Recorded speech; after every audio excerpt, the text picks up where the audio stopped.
Sige, gawa tayo later. After 5 days, alam niyo na kung anong gagawin. At the end of this course, so we will identify existing and potential hazards and describe their effects on the human body. Anong effects? So pag sinabi natin safety hazard, ano magiging result? Pag may safety hazard, na merong sharp object, so ano mangyayari sa'yo? Most probably, magkakaroon ka na sugat, injury, diba? Okay. Pag na-compromise naman yung health mo, kasi exposed ka sa mga chemicals, so ano mangyayari sa'yo? Magkakaroon ka na sakit, illness. So, yun ang difference ng safety and then health. Diba? Relate the effects of occupational illnesses and accidents to individuals, their families, communities, and workplaces. Determine the appropriate control measures. So, pag alam na natin yung hazards, i-assess natin yung risk, no? Ano yung effects sa atin, and then we should establish controls, no? For specific hazards. Describe the elements of the Philippine OSH situation. Bakit kailangan na everybody should learn this OSH situation sa Philippines? Describe, good. Saan na to? Reviews. Ay, nako.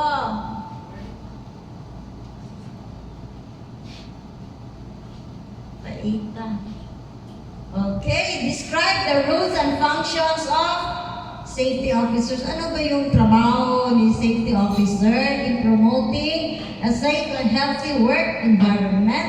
Identify the components of an OSH program and develop a workplace-specific OSH re-entry plan. So, on the 5th day, gawa na tayo ng plano. So, anong gagawin natin pagdating sa opisina? Kaya nagbayad baya si sir sa atuang training. Diba? So, pamutanong ka. Ano natutunan mo doon? 5 days. Oh, nabusog mo sir. Anak lang, no? So, ayan. Asa man ka? Ayan. So, what is OSH? Occupational safety and health is a discipline with a broad scope involving 3 major fields. So, occupational safety, the occupational health, and industrial hygiene. Yan tatlong components ng OSH. OSH encompasses the social, mental, and physical well-being of workers, that is, whole person, according to ILO, International Labor Organization. Ayan. So, ang focus ng OSH, for example, pointer, tomorrow na lang. Ayan, tayo. What affects us? The environment. Diba? Surrounding. For example, very polluted yung surrounding, di ba? Magsakit ta. Then, equipment. Standard ba siya? Standard ba siya? Tama ba yung gigamit nato nga tools and equipment? Then, materials, no? Kung sa ito ang raw materials, sa ito mga gamit, so it would affect the workers. Ayan.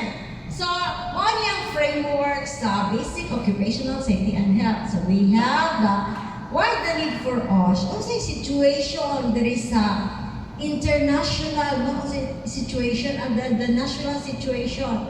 And then, what can a safety officer do, no? Para ma-improve nato ang atong OSH situation. Then, the workplace risk assessment. Dapat sa safety officer, kabalo mag-hazard identification. Mag-evaluate sa risk of hazards o mag-himo o control measures. And then, accident causation. For example, naana jud.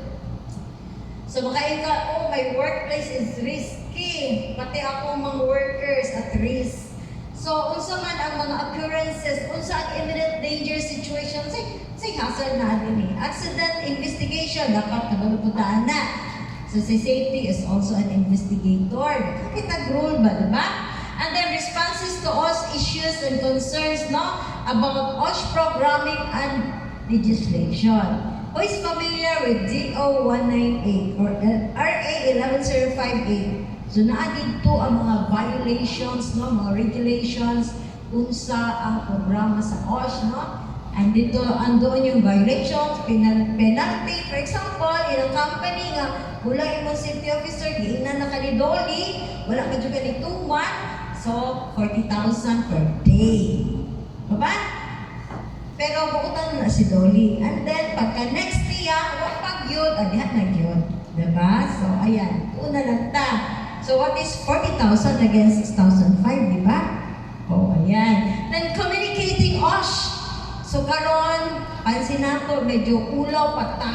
Magtindog din no, wala pa tayo confidence. So, natin basic na training of trainers. Pero, one siya 3 days, yun siya na training. Then, integrating activity. What have we learned? Ato na siya on the 5th day, himuon, i-summarize na nato. So, natin mga video.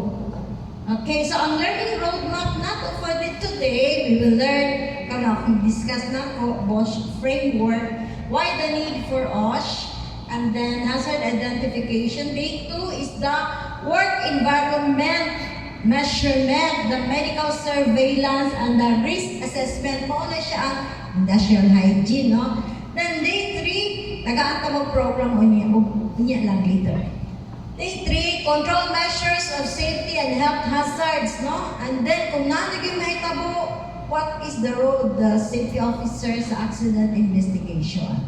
Then day 4, integrating activity, communicating OSH, and then workplace emergency preparedness. Sa day 5, muna ni Ansa, moanhi ang speaker from Dolly, maghatag sila og unsa ang mga program and legislations, and also para ma-inform mo about the employees compensation program. Then, ang final, maghimutag plano para ma-apply nato sa atong company. Okay. So, ang MOSH, i-announce na ni Ma'am Grace, kung ano ta, paila-ila sa day ko. Taas na itong resume. Ay, balaw pala, di ba? Bakit ganun ba?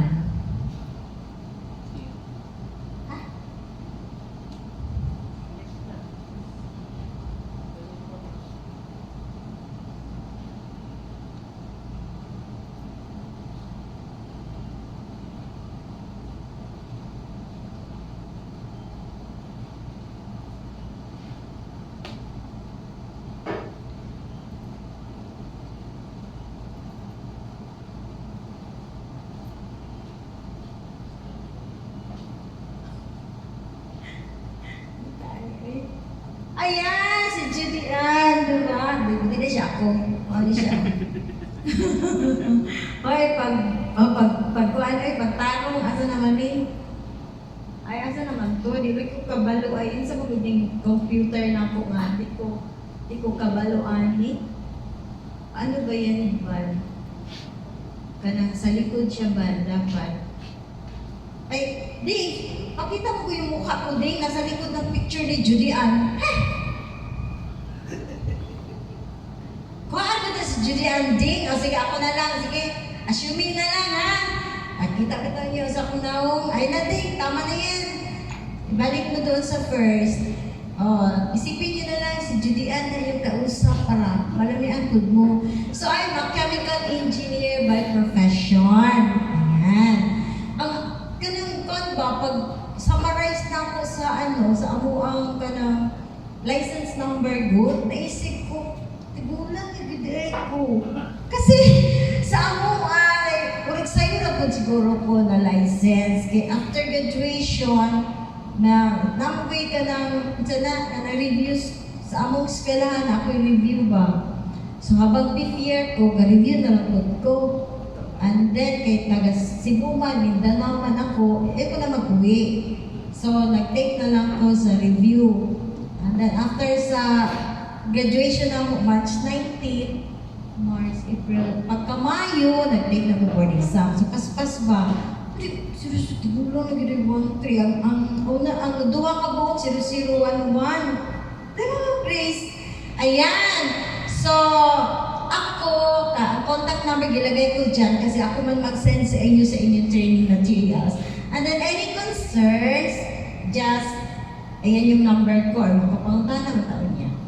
Okay, so I am married. I am already retired. Ang akong previous company is Cargill. So, akong bana kay Sundalo, retired na po. Ayan. So, nag-graduate ko sa University of San Carlos sa Cebu. O, ayun na yan. O, ayaw na niya. Okay, na. So, ang first employment na ako was tin plating. Kanang gamit pa sa mga alahas, sa mga semiconductors, ganyan. And then, nag-close man to. Kay uso mo to sa una, mga 1980s, kanang mag-union. Ay, you can take your snacks ha. You can take your breaks. And then, ayan, so, sa Inter ko, akong first diri sa Mindanao, sa Inter ko oil mill. And tapos, nabalhin ko sa Cargill Oil Mills, ang Gotex pa siya, 1991.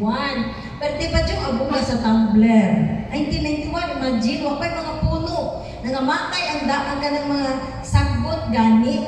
So, from 1991 to 2006 ko dito sa QC. And then, 2006, hanggang nag-retire ko, kay pawa ko naman kita, kay Sesinta na. So, AHS professional ko that time. Pero wala ko nagmamay, kaya nga naman, mas enjoy ko sa safety actually. Kasi, siguro, lain-lain, no? Kay, of course, ang wife siya ang QC manager sa Cargill, wala na siya. Nagbanana po siya bagong employment karon, no? So, for 22 years, kay chemical engineer man ko na ako sa laboratory. Hangtod sa pag-transfer na ko sa Cargill, nagyapit ko sa laboratory. But then, gikuha ko nila sa environment, health and safety, 15 years po ko. So, sa Cargill, I was the OSH practitioner sa manufacturing hangtod sa 2023. And then karon, OSH, nag-renew, dali naman mag-renew, kaya naka-interview ko. Actually, qualified na po as consultant kay Ma'am Grace. Kaya lang, ko nag-apply during my employment, kaya mag-interview pa, mag-schedule ka pang ganyan. While kung OSH practitioner na ka, mag-renew ka lang, pwede naman makatrain. Ang pwede lang kasi makatrain yung OSH practitioner o consultant. Okay? So, 2023, 2026 pa mag-expire ang OSH practitioner, pero consultant siguro kaya tigulang naman ko. So, mawala niya ako ang mga na relevant na ano ba, mga trainings na kailangan jud siya para ma-upgrade ka. Kung gusto ni may career ang safety, so ang mahimo kang SO2 karon, naka-certificate. Tapos after 2 years, SO3 na ka. Kung gusto ka magpa-OSH practitioner, mag-apply ka sa OSH center, no? Para may mukhang OSH practitioner, interview ka, ano ganyan. And then after that, after 4 years, SO4 ka na, pwede ka na po mag-OSH consultant. Okay. So, balaan na ninyo ang sahon. So, currently, I am the Vice President sa Karono sa OSHNet.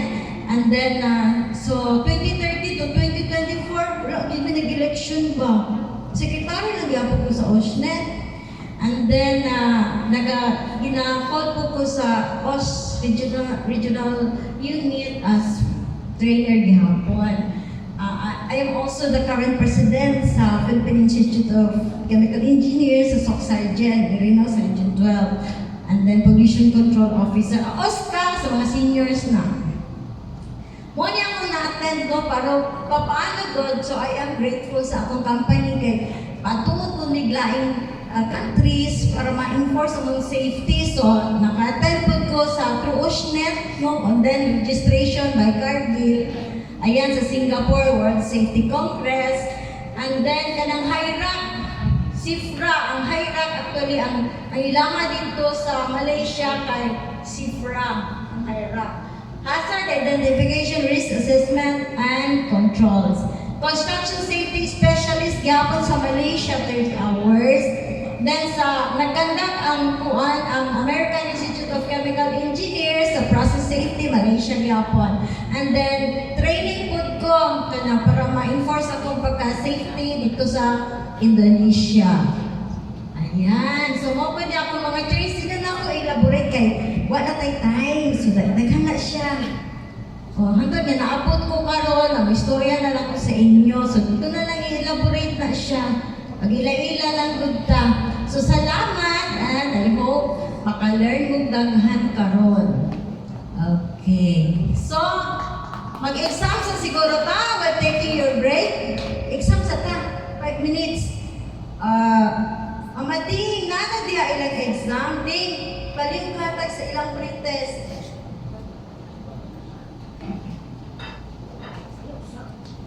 Pretest. Oo. And then